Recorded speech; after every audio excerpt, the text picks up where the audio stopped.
Assalamualaikum warahmatullahi wabarakatuh. Waalaikumsalam warahmatullahi wabarakatuh. Sebelumnya, saya berterima kasih kepada Ibu Padilah Ayuning Tias MPD selaku dosen mata kuliah Dasar-Dasar Pendidikan Anak Usia Dini yang telah memberikan kami kesempatan untuk berpresentasi. Kali ini kita akan membahas tentang hakikat, tujuan, peran, dan fungsi pendidikan anak usia dini, serta landasan filosofis, yuridis, konseptual, dan operasional PAUD.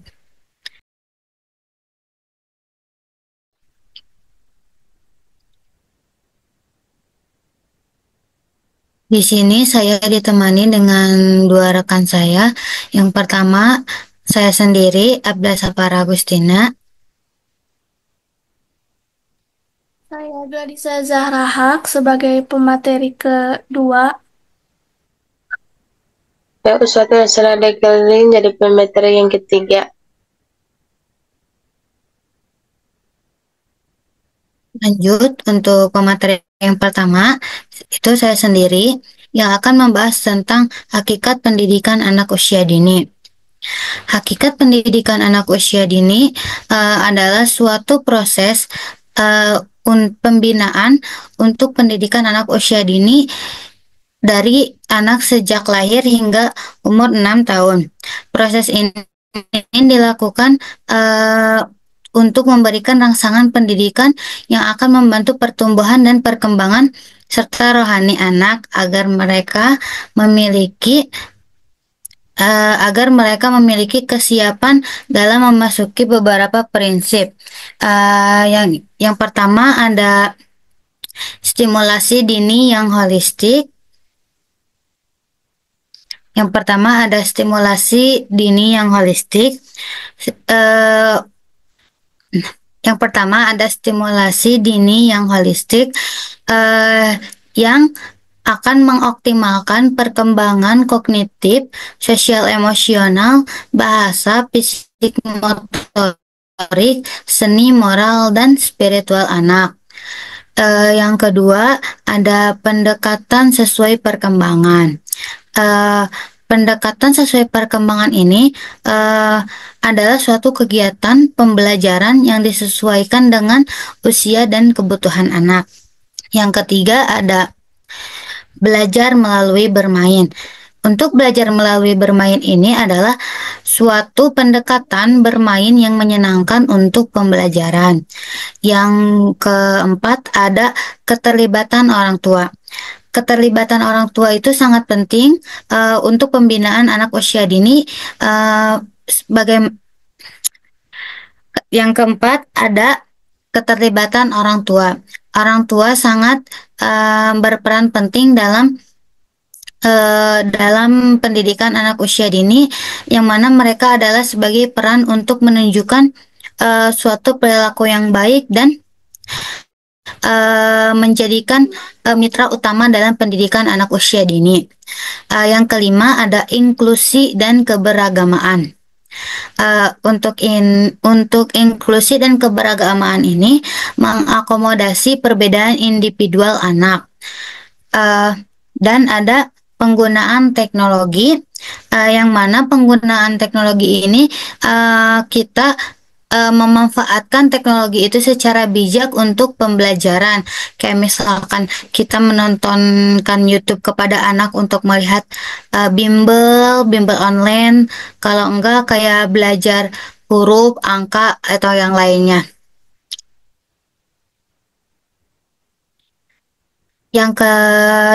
Materi yang kedua ada tujuan pendidikan anak usia dini. Pendidikan anak usia dini sangat penting dalam membentuk dasar perkembangan anak yang optimal. Pendidikan di usia dini ini bertujuan untuk memberikan pembinaan kepada anak sejak lahir hingga usia 6 tahun, yang merupakan periode kritis dalam perkembangan otak dan kemampuan belajar anak, serta memiliki 6 aspek perkembangan. Yang pertama ada norma, agama, dan moral. Yang pertama ada norma, agama, dan moral. Norma agama dan moral ini membentuk karakter anak dengan menanamkan nilai-nilai agama dan moral yang baik sejak dini. Hal ini mencakup pemahaman tentang perilaku yang benar dan salah, mengembangkan rasa hormat terhadap orang lain dan lingkungan sekitar. Contohnya kayak mengajarkan anak untuk berdoa sebelum dan sesudah makan, memperkenalkan cerita-cerita dari kitab suci, mengajarkan sikap jujur dan saling membantu. Yang kedua ada fisik motorik. Fisik motorik ini mengembangkan kemampuan anak dalam bergerak dalam yang kedua ada fisik motorik. Fisik motorik adalah mengembangkan kemampuan anak dalam bergerak dan berinteraksi dengan lingkungan fisiknya. Hal ini mencakup kemampuan motorik kasar seperti berlari, melompat, memanjat, dan motorik halus itu seperti menggambar, menulis, menggunting. Contohnya kayak si anak melakukan senam pagi bersama, bermain bola, menggambar dengan krayon, menyusun puzzle, dan bermain dengan plastisin. Yang ketiga ada kognitif. Kognitif ini mengembangkan kemampuan berpikir anak, belajar anak, dan membantu memecahkan masalah. Dan ini juga mencakup kemampuan mengenal angka, huruf, warna, bentuk, serta kemampuan memori, perhatian, dan logika. Contohnya itu kayak bermain tebak-tebakan, menyusun balok, mengenal pola, bermain kartu anak, serta melakukan percobaan sederhana. Yang keempat ada sosial emosional. Sosial emosional ini mengembangkan kemampuan anak untuk berinteraksi dengan orang lain, memahami emosi diri sendiri dan orang lain, serta membangun hubungan yang sehat. Dan sosial emosional ini itu mencakup kemampuan bekerja sama dan berbagi, mengendalikan emosi, dan menyelesaikan konflik. Sebentar ya. Mana ya?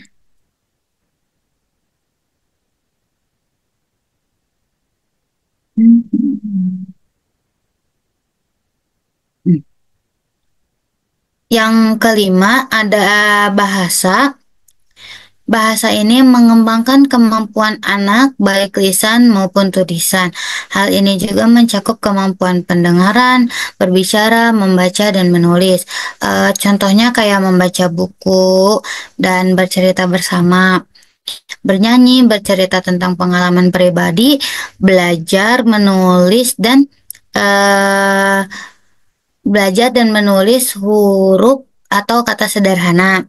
Yang keenam ada seni. Seni ini memberikan kesempatan bagi anak untuk mengapresiasikan diri dan mengembangkan kreativitas mereka. Dan hal ini mencakup kegiatan menggambar, mewarnai, menari, menyanyi, membuat kerajinan tangan, dan bermain musik.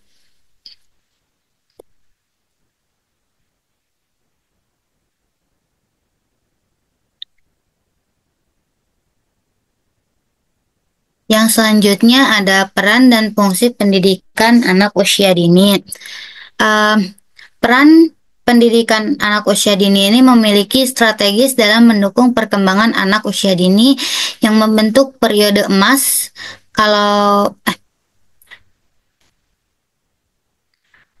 Materi selanjutnya ada peran dan fungsi pendidikan anak usia dini. Yang pertama ada peran pendidikan anak usia dini. Peran pendidikan anak usia dini ini memiliki strategis dalam mendukung perkembangan anak usia dini yang merupakan periode emas atau golden age untuk pembentukan karakter dan potensi anak, dan juga memiliki beberapa peran. Yang pertama ada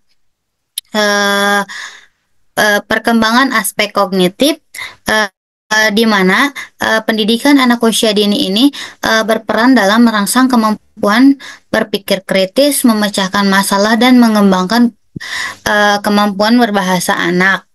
Yang kedua ada peningkatan kemampuan emosional. Yang kedua ada peningkatan kemampuan sosial dan emosional. Uh, Pendidikan anak usia dini juga memberikan kesempatan bagi anak untuk belajar berinteraksi dengan teman sebayanya, memahami emosi diri sendiri dan membangun hubungan sosial yang sehat. Nah, yang ketiga ada mengembangkan fisik dan motorik. Pengembangan fisik dan motorik ini membantu meningkatkan koordinasi serta keseimbangan dan kekuatan fisik anak. Yang keempat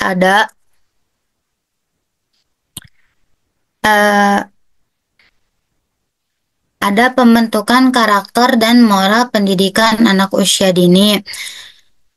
Pendidikan anak usia dini juga membantu menampilkan nilai-nilai agama dan moral hingga anak memahami perilaku yang baik dan buruk. Serta dan ada kreativitas anak. Kreativitas anak ini adalah merangsang kreativitas anak melalui kegiatan seni seperti menggambar, mewarnai, dan membuat prakarya yang lain. Dan adapun fungsi pendidikan anak usia dini. Fungsi pendidikan anak usia dini ini mencakup berbagai aspek yang sangat mendukung perkembangan holistik anak. Yang pertama ada memberikan stimulasi pendidikan.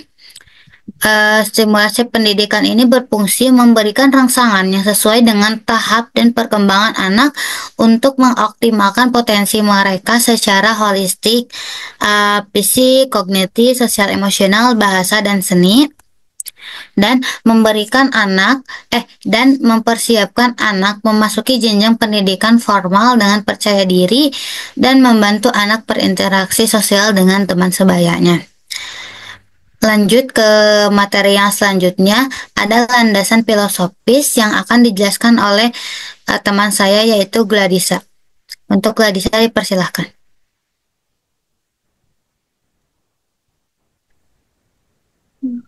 Baik, jadi di sini saya akan menjelaskan landasan filosofis. Landasan filosofis yaitu adalah dasar pemikiran atau pandangan yang menjadi pedoman dalam menyelenggarakan pendidikan Islam anak usia dini. Yang pertama itu ada konstruktivisme, yaitu anak belajar dengan cara aktif, yaitu mengeksplorasi dan berinteraksi dengan lingkungan di sekitarnya. Jadi, guru di PAUD itu sebaiknya memberikan pengalaman langsung agar anak bisa memahami sesuatu melalui praktik.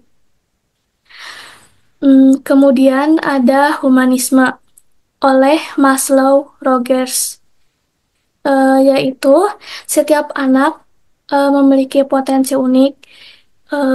Pendidikan di PAUD harus membantu mengembangkan semua potensi tersebut dengan menghargai keunikan setiap anak dan juga menciptakan suasana belajar yang nyaman agar si anak tuh nyaman.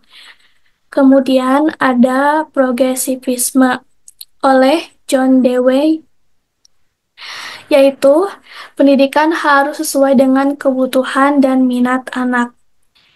Anak di PAUD sebaiknya belajar melalui aktivitas yang menyenangkan dan bermanfaat untuk kehidupan sehari-hari.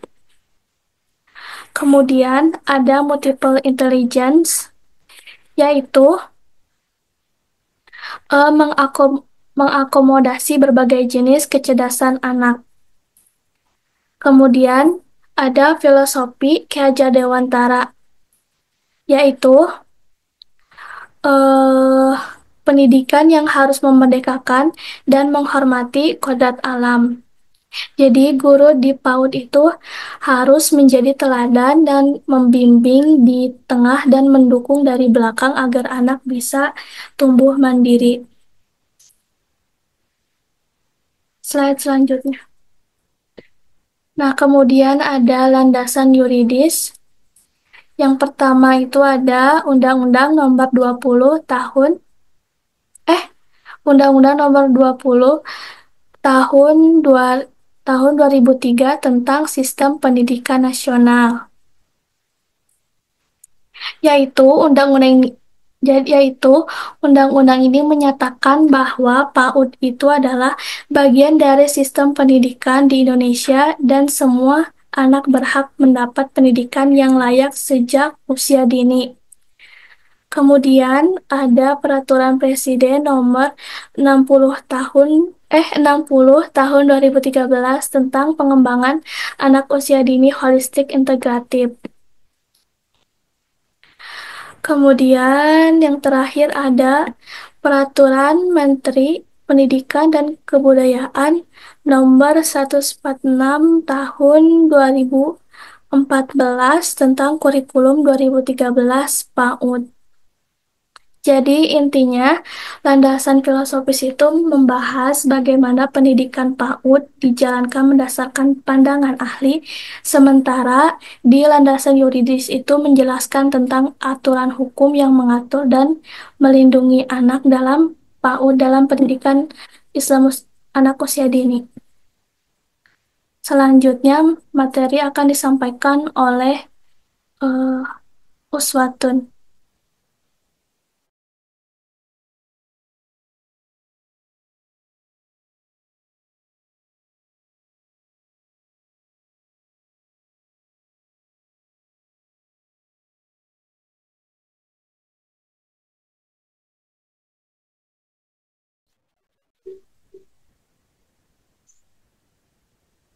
Landasan konseptual PAUD dirancang berdasarkan prinsip-prinsip pembelajaran yang sesuai dengan perkembangan anak.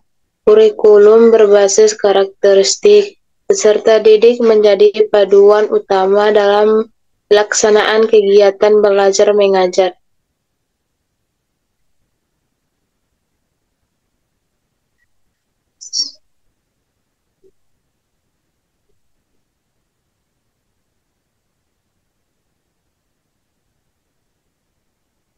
Yang kedua,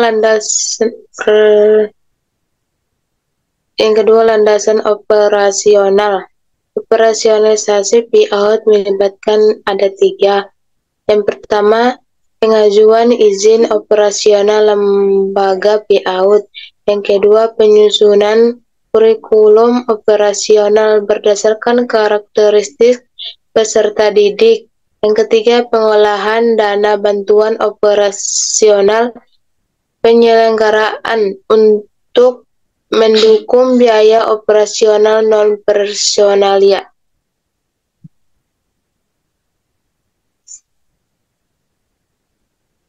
Kesimpulannya, persiapan untuk masuk sekolah dasar, melainkan fondasi krusial bagi pengembangan sumber daya manusia Indonesia yang berkualitas dan berdaya saing global. Investasi dalam PAUD adalah investasi jangka panjang yang akan menghasilkan generasi penerus bangsa yang cerdas, karakteristis, inovatif, berkarakter, dan memiliki kemampuan adaptasi yang tinggi terhadap perubahan zaman.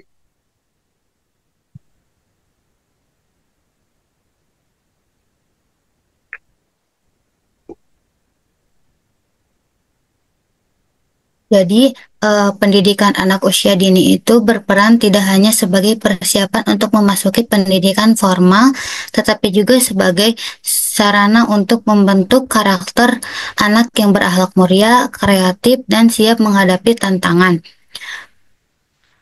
Melalui pendekatan holistik dan integrasi, pendidikan anak usia dini ini memastikan bahwa anak-anak mendapatkan pengalaman belajar yang menyenangkan dan sesuai dengan tahap perkembangannya. Mungkin hanya itu yang bisa saya sampaikan. Mungkin hanya itu yang bisa kami sampaikan dari kelompok 4. Mohon maaf bila ada kesalahan. Dan untuk pertanyaan itu bisa ditulis di kolom komentar. Segitu saja. Terima kasih. Wassalamualaikum warahmatullahi wabarakatuh. Waalaikumsalam warahmatullahi